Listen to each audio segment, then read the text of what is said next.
Всего месяц назад прошел туристический фестиваль «Саха-Тревел-2022». В фестивале принимали участие только местные якутские фирмы, которые представили новые направления местного туризма от познавательных экскурсий до промышленного туризма. Туризм в Якутии всегда был элитным и дорогим, но тем не менее уже появились активные формы массового туризма. Свое видение развития туризма представил министр предпринимательства и туризма Якутии Тимур Хандык. Я уже начал централизацию продуктов, централизацию туроператоров, турагентств, другие направления, которые друг друга не видят. И именно в центре, в информационном центре, в какой-то платформе, маркетплейсе должно все это агрегироваться, чтобы предприниматели, имея данные, создавали свои бизнес-проекты. Сейчас на такой большой территории у нас порядка 284 турмаршрутов, и не все турагентства знают о них, не все маршруты включены в это количество. Рынок должен себя регулировать по ценам, по тарифам, по маршрутам, по любому предложению, которое идет в сторону потенциального туриста.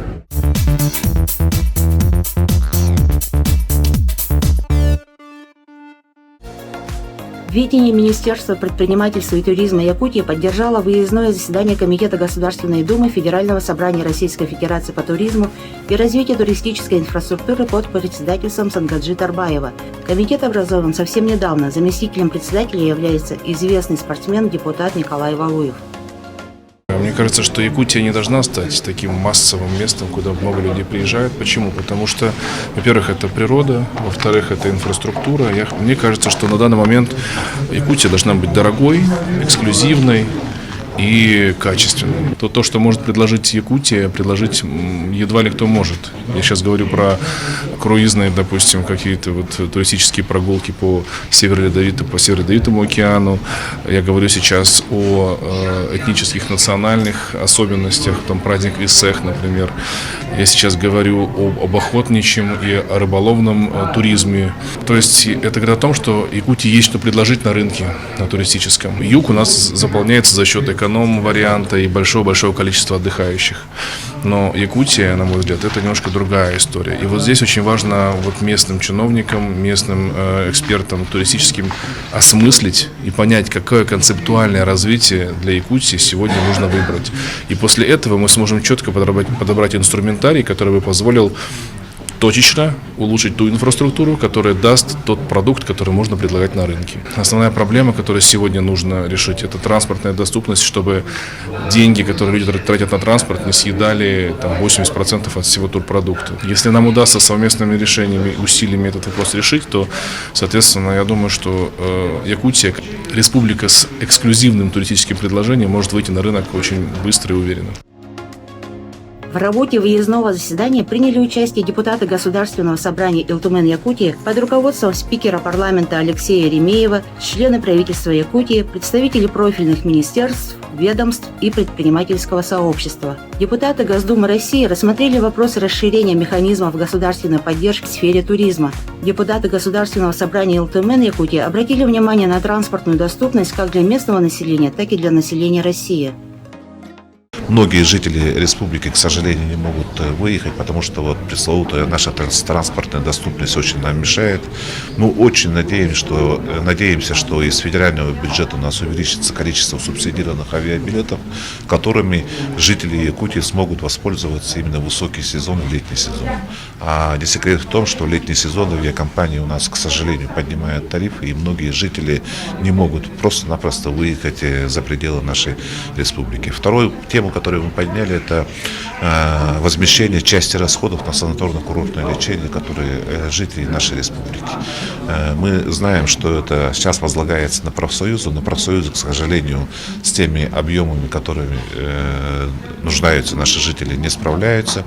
И мы просим федеральный центр, чтобы из федерального бюджета часть расходов каким-то образом компенсировалась, и хотя бы начался разговор для того, чтобы это было включено в будущем в проекты федеральных бюджетов. Разговор вокруг въездного туризма в нашу республику. Мы понимаем, что это будут в основном обеспеченные люди, которые это экологический туризм, рыболовный туризм, охотничий туризм. Мы должны здесь сделать соответствующую инфраструктуру в республике, мы должны сделать соответствующую логистику, мы должны сделать соответствующую сервис для того, чтобы те люди, которые желают приехать в нашу республику, посетить нашу республику, они имели желание возвратиться вновь. Потому что это рабочие места для наших жителей. Это не только гостиничный бизнес, это не только ресторанный бизнес, это не только туристические фирмы, но это определенные доходы населения, особенно для сельских поселений, куда поедут именно эти виды туризма. Думаю, что внутренний туризм мы в целях сами сможем развивать, и он у нас в Республике Саха-Якутия неплохо развивается. А вот в части въездного и выездного туризма у нас вот такие вот есть предложения в адрес федерального центра. Что касается выездного туризма, то есть об отдыхе жителей Республики Якутия в южных регионах России, тут я полностью согласен и поддерживаю. Мы предлагаем дополнительные льготы, дополнительное увеличение кэшбэка, мы предлагаем какие-то дополнительные преференции для социально незащищенных слоев населения, и это прежде всего будет касаться, конечно, ДФО, потому что добраться из ДФО, из Дальневосточного федерального округа до, скажем так, южных регионов России крайне сложно, мы это понимаем. Идет поиск инструментария, при котором каждый гражданин нашей страны мог бы посмотреть свою огромную страну. И вот сейчас речь идет и обсуждение идет и по кэшбэку туристическому. Я, например, подала свое предложение, чтобы именно в восточную часть страны кэшбэк варьировался, и варьировался и по времени, по сезону, и по расстоянию. Потому что если, там, допустим, из Москвы в Минводы это 20%, да, то я считаю, например, что на Дальний Восток он должен быть 50, там, не знаю, 70%, чтобы человек, гражданин каждый мог, во всяком случае, хотя бы 1-2 раза в жизни слетать на восток, посмотреть вот эту уникальность. В Центральной России ее не найдешь. У нас главная задача на сегодняшний день – это развитие внутреннего туризма в стране.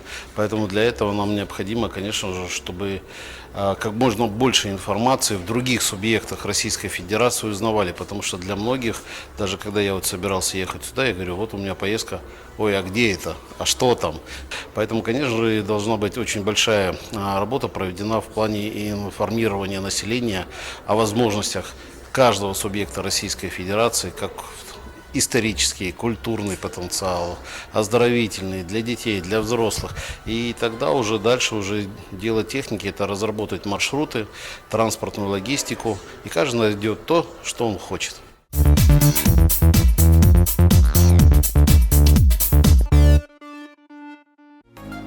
Депутатам Госдумы России была предложена обширная туристическая программа в столице Якутии. Народные депутаты посетили исторический парк «Россия. Моя история» и были впечатлены этим парком. Рады, что смогли сегодня поучаствовать, посмотреть. Спасибо за приглашение. И действительно, это важная история, которую надо передавать из поколения в поколение, приводить сюда школьников, детей, чтобы они видели мощь, силу республики, страны в целом.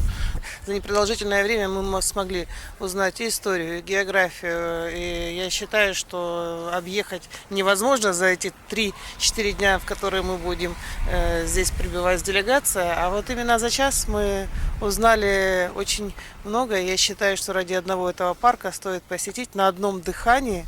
Очень вам желаем успехов. У нас в Севастополе пока такого парка нет, но, пользуясь случаем, мы еще хотим вас поздравить со столетием республики, пожелать действительно быть житницей, кузницей, здравницей, и побольше вам туристов, и развивайте это направление в дальнейшем.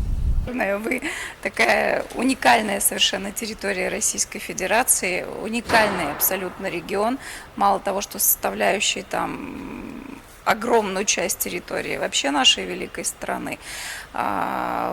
Вы вот эту уникальность в парке, мне кажется, показали просто в полном объеме. Я очень надеюсь, что туризм выстроится в стране таким образом, чтобы было удобно и комфортно изучать свою страну и жителям, и гражданам нашей страны, и иностранным нашим гостям.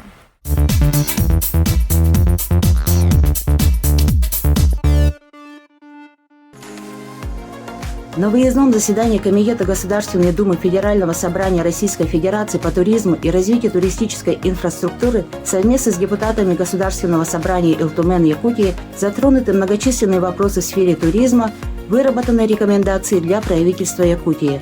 Подняли диалог и услышали друг друга. И по многим точкам мы как бы сошлись и синхронизировались.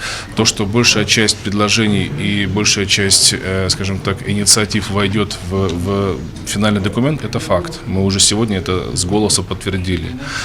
Сколько из этих предложений и инициатив дойдет до реального воплощения законопроекта, покажет время. Все зависит от того, как мы качественно отработаем инструментарий, как мы правильно будем аргументировать это перед исполнительной властью в том числе, потому что принятие законопроекта, вообще сам процесс законопроекта, это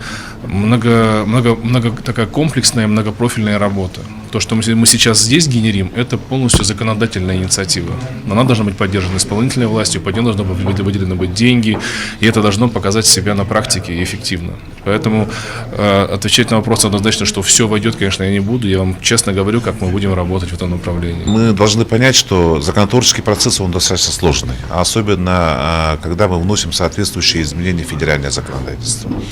И то, что профильный комитет Государственной Думы побывал в субъекте Российской Федерации, именно и на месте он услышал наши предложения, это дорогого стоит, потому что я, как человек, который не первый год работает народным депутатом и был представителем и в 5-м созыве Государственного собрания Илтумен, в Федеральном собрании Российской Федерации, когда мы продвигали собственные федеральные инициативы, знаю на практике, что когда комитет профильный опирается на мнение субъектов и на те решения, которые были выработаны именно на местах, эти решения продвигаются лучше.